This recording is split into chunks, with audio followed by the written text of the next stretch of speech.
शीतुआ शीतुआ थंडा थंडा पाग को आज आम बनइबा भोजी भली गरमा गरम चिकेन मसला घरुआ मसला देई नुआ बास्ना और नुआ स्वाद रे खाइबा पाई समस्त को पसंद आसीबो। नमस्कार, मामा किचन ओडिया को आपण मानक अनेक अनेक स्वागत। आज ये रेसिपी पाई प्रथमे आमको चिकेन दरकार। एठी मु 1 केजी चिकेन नहीं जाइछि। चिकेन को लुण फाळे लेंबूर रस देकी ताको भल भाव चटिकी मु धोई नहीं जाइछि। आपण माने एई भली भाव चिकेन को ही धोइबे। तापर एबे आमे देई दबा स्वाद अनुसार लुण 1 बड़ चामच, 1 चामच हळदी गुंड, 1 चामच धनिया गुंड। जेतिके आमे धनिया गुंड देले तार आमे अधा दबा जीरा गुंड।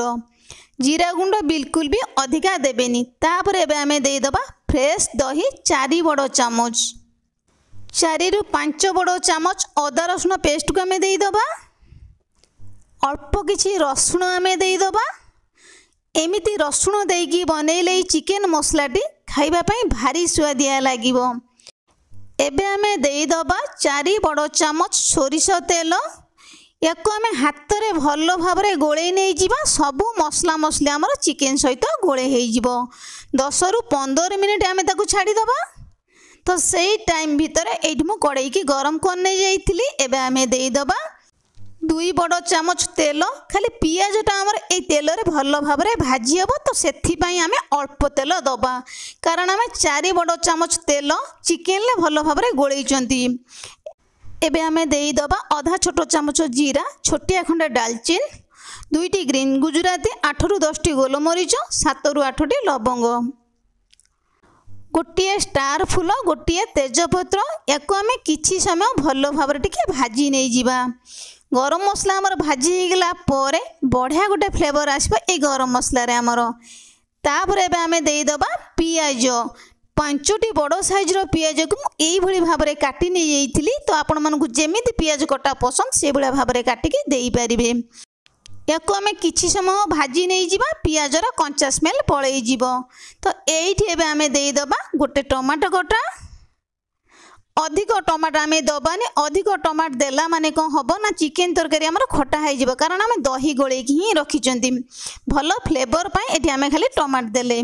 तो टमाटो पियाज को आमे मिसेई की आउ टिके भलो भाबरे भाजी नै जिबा। एइठी एबे आमे देई दबा 2 बड़ चामच लंका गुंड। तो आपण माने केतिकी रागो खाइबे सेही हिसाब रे लंका गुंड ही देबे। लंका गुंड को एई भली तेल रे टिके भाजी नै गले तरकारी रे कलर हमर बढ़िया आसीबो।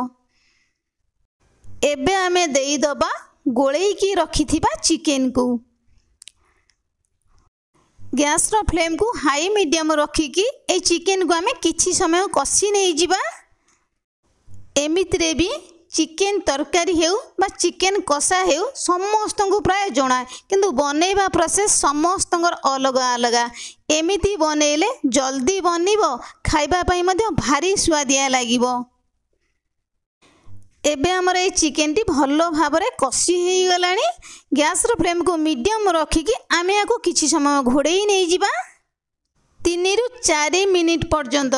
जदि आपण माने चिकेन प्रिय, आपण मानक हाथ रे अधिक टाइम नाही, तो एई भली भाबरे चिकेन मसला टी बनेइबे। जल्दी बनिबो, बिल्कुल अधिक टाइम लागिबोनी।